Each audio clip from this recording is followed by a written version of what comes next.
Hey guys, it's Ted Bogert. Welcome back to the TED Show and our series. We are back, GratiTuesday. Georgia Pinto joins me. She's my co-hostess with the mostest. And honestly, kudos to her for this idea. I love it. I think it's awesome. Talking about gratitude and all things being thankful on a weekly basis. And we took a little sabbatical, mainly because of my schedule. But we are back every Tuesday. So if you have some things that you'd like us to talk about, make sure you message me or Georgia. You can see our information scrolling across the bottom there, or you can find us on social media. Welcome back, Georgia. How you doing? Hey, it's good to see you. I'm doing great. How are I'm you? doing great. It's great to see you. You've had the patience of Job with my crazy schedule, but you're busy too. So it's just a crazy busy time of year. But this is so important to both of us. So we wanted to make a concerted effort to bring this back because honestly, I got a lot of amazing feedback on it.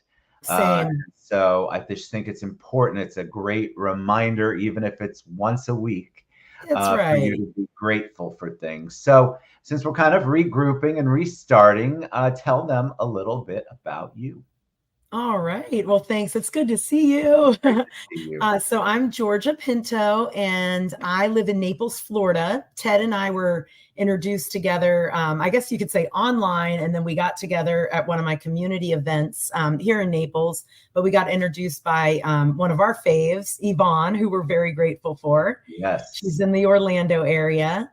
And I am married almost for 20 years. Next month, it'll be 20 years. I'm very grateful for that. To my husband, Ramon, and have two wonderful sons. They are 15 and 18 now. Can't believe they'll be Can't 16 and believe it. 19 this summer. And I also have my 4-year-old dog Turbo in the house. So I am the only the You're the only only female. female. You're the I'm only. a retired elementary school teacher of 21 years, and I've been in the wild world of real estate as a realtor for 3 years full time, 6 years juggling, 6 years total, but a few of those years, 3 years juggling teaching and real estate. That's So amazing. You have a very teacher-esque presence, a very common, which you would have to as an elementary school teacher. I'll get out a red pen for this. Tell a little bit about you because I know maybe at first, maybe more of your followers and friends will be a part of this, but we're starting to get mutual friends. Yes, And which I I love. would love any of my friends to friend you. Well, I would love that. So, I am married almost 33 years. I have three children, 32, 30, and 26, and two grandsons. Oh, I'm going out to visit them soon because it's one of my grandsons' birthdays. I love to travel. I am a mortgage banker. So I do loans in all 50 states. I'm more of the business development side of it, but I am licensed and I can talk the language. I have a team that does all of this great stuff for me. But I've been in the industry, around the industry for 30 plus years. So only ever done insurance, then title, and then mortgage. And then I just dabble in consulting. And of course, I have the podcast. This is almost the seventh anniversary of the podcast is coming up in August, oh. which has been such a blessing to me. And so that's one of the things I'm grateful for. But yeah, that's me in a nutshell. So, question for you. I didn't know you during COVID. Did you still do the podcast during COVID? And was that something that was you're really active with? It's a great question. So, yes, actually, before COVID, all of the podcast was done in person. Oh, And then when interesting. COVID came, it made me have to pivot.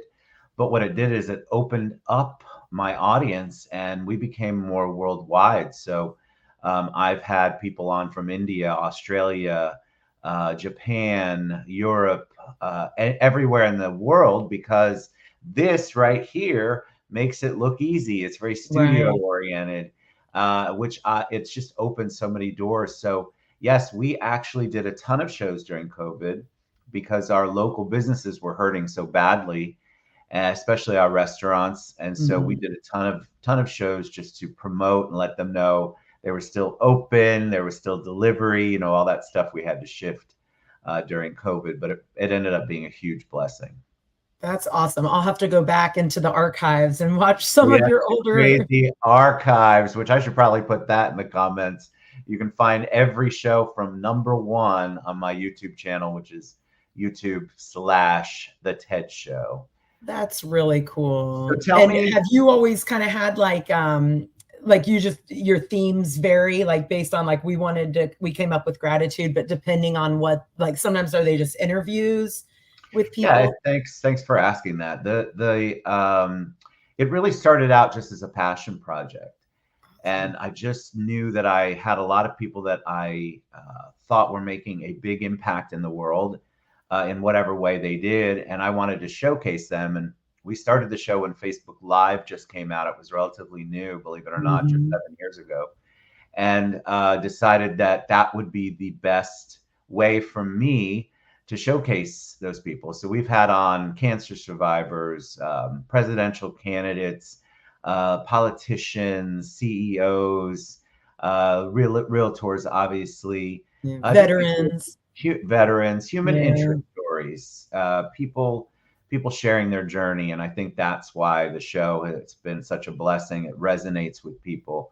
And so I've been able to continue to do it for almost 7 years. That's Well, wonderful. great questions.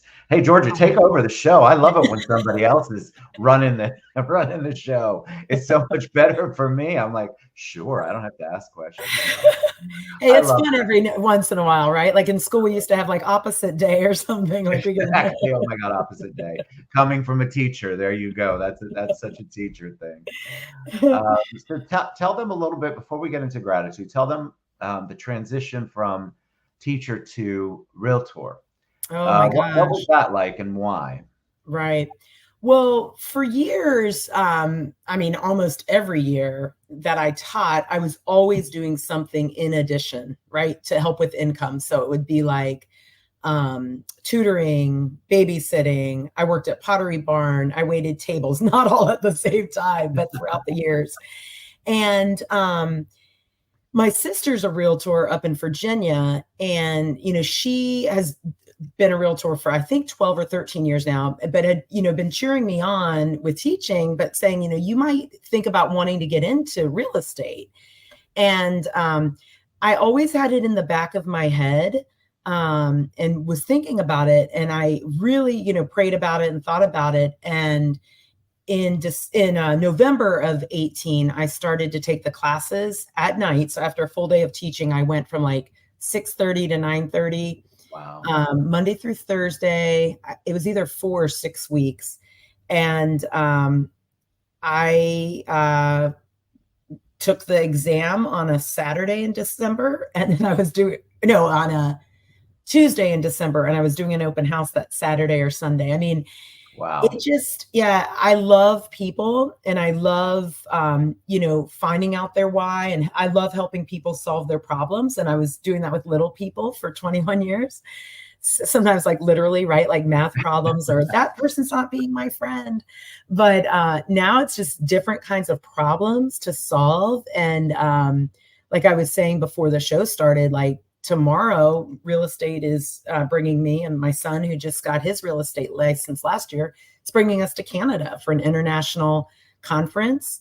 I've been to Anaheim, California, and Orlando, your neck of the woods, Yeah. for national conferences, or really international is what they are. So there are people from all over the place. So it was I wouldn't say it was necessarily an easy transition, but it was faith over fear.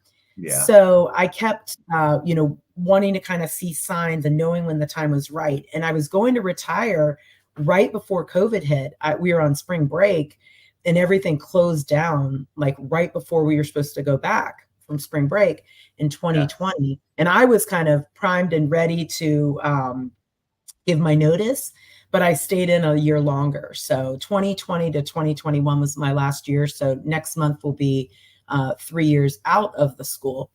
But I say that, and I'm still involved on the PTA at my youngest son's school. He's a sophomore. I support our teachers. We're going to be doing some things here locally when I get back from Canada to, appreciate our teachers and stop in and see them. I've helped one of my families buy a house. I've helped some teachers sell and buy houses. So it's just something that my heart is still in, like teaching. I've started a team now with real estate. So I'm teaching, my teammates things, and they're teaching me, just like in the classroom. I was learning from the kids all the time and fellow coworkers, but I love it. I love it. I'm glad that I didn't wait too much longer. But I do really approach my days as like, what can I learn, and kind of that never be the smartest one in the room, always be learning. So Yes, always be learning. I am never the smartest one in the room, so there is no no. struggle there for me. All right, let's talk a little bit about the show, because Okay. we're going to come to you every Tuesday, GratiTuesday. So talk a little bit about gratitude. What is it? What does it mean to you, and why do you think the show? Because the show has resonated. We talked about this before we went live. I've had a lot of comments. People do like the show. They love being reminded at least Mhm. weekly, hey, you should be thankful for the things that you have. So talk a little bit about what that means to you and your why. Right. So I think every day, if you can wake up, and you don't have to do it like before you get out of bed. I usually just say a prayer when I'm in bed, but I do get, when I'm journaling, and I have Jesus Calling here. I was going to read from some of that today. I think it's important to be thinking about what you're grateful for and counting your blessings. Yeah. And sometimes it might be something that you're still working through, but to show thanks that you were given this. Perhaps it's a dilemma, or you might even view it as a setback, but just knowing that like it was meant for you, if that makes sense, that like you were chosen to be given that, and maybe to work with somebody, and that there's a reason for it, and to show thanks for it. So you and I have, kind of cheered people on and urged them to, if they're writing it down, I try to write 3 things a day that I'm grateful for, or 3 people, it can be 3 circumstances. And what I'm doing also is taking it a step further now, and I'm writing 2 notes a day to somebody. So it might not email or text, but like a snail mail note. Oh, I Um, like that idea. yes, I because like I think there's power in writing, definitely like writing your gratitude, but then 100%. also sending a note. I love the handwritten. And this is what happens, I think, when people go, okay, I want to do a journal, Georgia. I want to say my prayer, and I want to do exactly what Georgia said. And then they get overwhelmed Mhm. by the task. And then a day goes by, 2 days goes by, and they beat themselves up. In my opinion, you start slow. Yes. Two written notes a day is manageable. I mean, I don't Right. even know how that would take 10 minutes between the two. Right. And so I think I want to encourage people to just pick something, start there, get used to that, do that regularly, get it into your routine, and then begin to shift other things into it. Right. I have people say, well, Ted, I'm terrible at writing. I'm like, well, you're the only one reading it. So it's still That's good it. to write it down, right? You're not Right. trying to present. This isn't a presentation in front of people. Nobody else is going to read this. This is unless you want them to. This is your Right. personal thing. So you can be as sloppy and as misspelling oriented as you want to be, as long as you get that out. Right. So one of the most recent letters I wrote was to somebody who I'm working on a transaction with, and she's the listing agent. And radon was found in the home that she's selling and that my buyers are buying. And I just wrote to her and said how wonderful it is to work with her, and that we're going to get to the finish line. So it's like acting as if, and being grateful for that ahead of time. And she just, sent me a quick text and said, thank you so much for the kind note. But it goes a long way, right? Because you're not only like texting it, but like putting somebody is like going to their mailbox and getting it. And in some circumstances, you might be meeting up with somebody. It could be their birthday or something. And, those notes count too. But it really is cool. And I like what you said about that. If you aren't doing very well with it, it's like if you were brushing your teeth for a few days, you're not going to like never brush your teeth again. You're just going to start brushing them again. So, maybe you start with 1 note, or maybe you start with writing 1 thing you're grateful for, and then it starts to. And sometimes like I'll start to write something I'm grateful for, and I'm like, have I written that? But I don't go back and check. I just write it because I'm Yeah. like, you know what?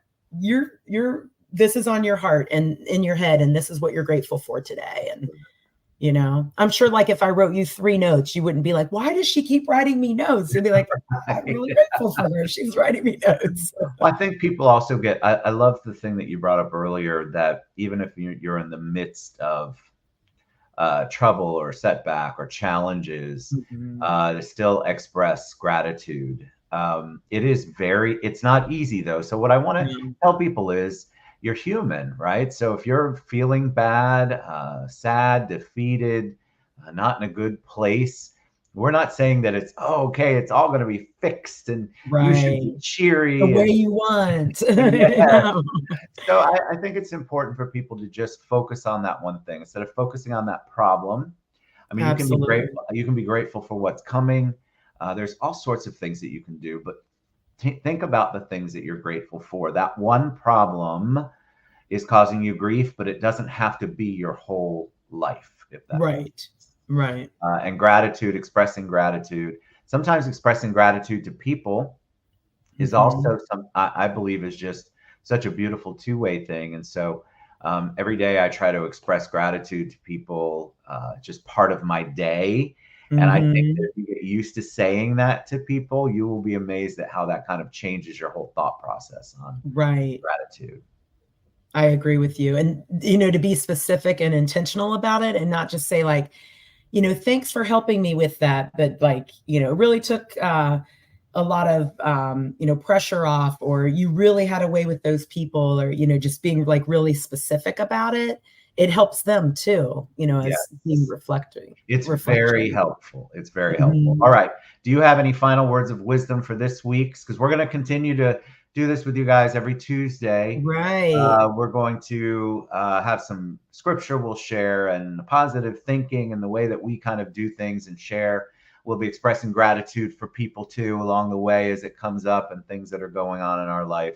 Do you have any parting words of wisdom, Georgia? I would just say that if you need any help with it, feel free to reach out to us. Even if like you're just seeing me or Ted for the first time, feel free to reach out to us. We would love to help you, and start small. I think it's good to start small, like with most projects. Start small. Don't beat yourself up. If you're not Mm-mm. if you think I've got to write 4 pages of journaling today on what you're thankful Right. for, start small. Start with one thing if that's what it takes for That's you to get right. into the habit and for it to be part of everything every day, your every day that you do. So, Georgia, what's the best way they can find you? Do. They can go to community.expert/Georgia, or I'll give my phone number, Perfect. 757-561-5396.